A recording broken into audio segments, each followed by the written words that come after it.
H에서 출발해 모든 알파벳을 한 번씩 지나 다시 제자리로 돌아오려고 합니다.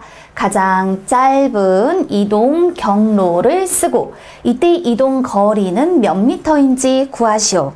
그렇다면 이왕이면 그 거리가 긴 것은 선택하지 않는 것이 좋겠죠. 왜냐? 가장 짧은 이동 경로를 써라 라고 얘기를 했으니까요. 그 얘기는요. 45m인 길을 지나가지 않도록 하겠다. 또 50m인 부분도 지나가지 않을 거고 40m인 부분도 될 수 있으면 지나가지 않도록 하겠다라는 거예요. 왜 그럴까요? 이렇게 생각해 보세요. A에서 B로 갈 건데요. A에서 D를 거쳐 B로 가는 것이 A에서 B로 바로 가는 것보다 오히려 더 짧죠. 그렇다면 내가 굳이 45m인 길을 선택할 이유가 없다라는 겁니다. 그럼 이제 이해가 됐나요?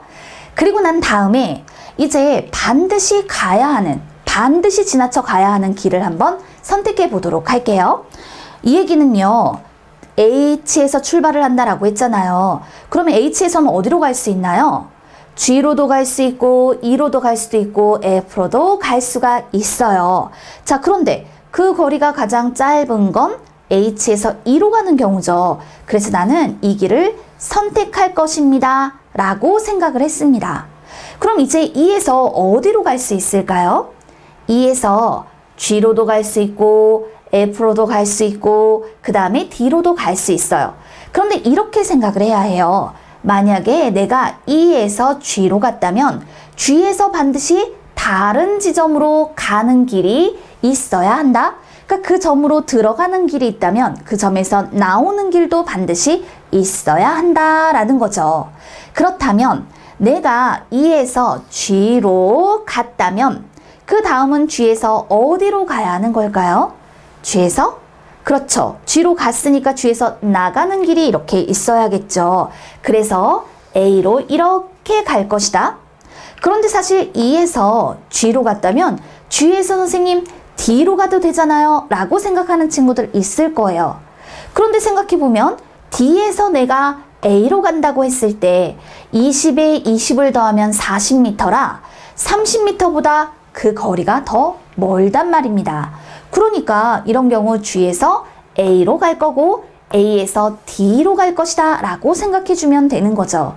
그 다음에 이 D에서 자 D로 들어갔으니 D에서 나와야죠. 그래서 이렇게 B로 갈 거예요. 여기 지금 알파벳은 한 번씩만 지나서 라고 얘기를 했다. 요거 놓치지 마세요. 그럼 이제 B에서 어디로 갈까요? 그렇죠. 이렇게 C로 와야 되겠죠. 그리고 난 다음에 C에서 이제 어디로 갈까요? 우리 아까 40m 안 가기로 했어요. 그럼 이렇게 F로 오면 되겠군요. 그럼 이렇게 왔을 땐 이제 어디로 가야 돼요? 그렇죠. 이렇게 H로 가면 모든 알파벳을 한 번씩 지나 다시 제자리로 돌아온 것이다 라고 말할 수 있다고요.